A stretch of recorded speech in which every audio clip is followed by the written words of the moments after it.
హర్ష సాయి టాపిక్‌లో ఒకప్పుడు చాలా మనోడి మీద రోస్ట్ చేసి రెగ్యులర్‌గా మీ ఇన్‌స్టాగ్రామ్‌లో ఒక ఇప్పుడు 2, నేను 3 వీడియోస్ పెట్టారు. ఇప్పుడు నేను ఆపను. అదే చెప్తున్నా. ఆపుతానని మనోడు ఎప్పుడు చెప్పాడంటే రీసెంట్‌గా ఒక ఇన్‌స్టాగ్రామ్ స్టోరీ లేదు పెట్టాడు. లేదు. ఒకప్పుడు నాకు చేశాను నేను. నాకు చెప్పిన డేట్ కూడా చెప్తా.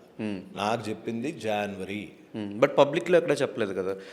పబ్లిక్‌గా కూడా మనోడు ఇంటర్వ్యూ అదే బ్రదర్, ఇవి డిమాండ్ చేయడానికి మనం ఎవడము అసలు? మనం పోలీసా, లేకపోతే సిబిఐయా, మనం ఏంది ఎమ్మెల్యేనా, లేకపోతే ఏంది మనము? ఓ పబ్లిక్గా చెప్పాలా?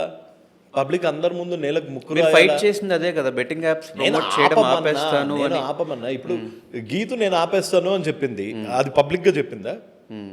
మొన్న పబ్లిక్ గా చెప్పింది కదా. అవును. మొన్న పబ్లిక్ గా చెప్పారు. ముందు పబ్లిక్ గా చెప్పారా? లేదు. దీప్తి నల్లమూతుల గారు నేను ఆపేస్తానండి, నాకు ఇది ఇంత ప్రాబ్లం అవుతుంది అని తెలియదు, నేను ఆపేస్తానండి అన్నారు. సుప్రియ నేను ఆపేస్తానండి. ఇంకా తర్వాత తర్వాత ఇప్పుడు లేదు నువ్వు ఆపలేదు అని అన్నా చెయ్యొచ్చు, అంతేగాని వాళ్ళు ఆపేసాక ఇంకేం చేస్తావు వాళ్ళని? అంటే టార్చర్ చేస్తావా, లేకపోతే that's the difference between a blackmailer and somebody who fights on the issue.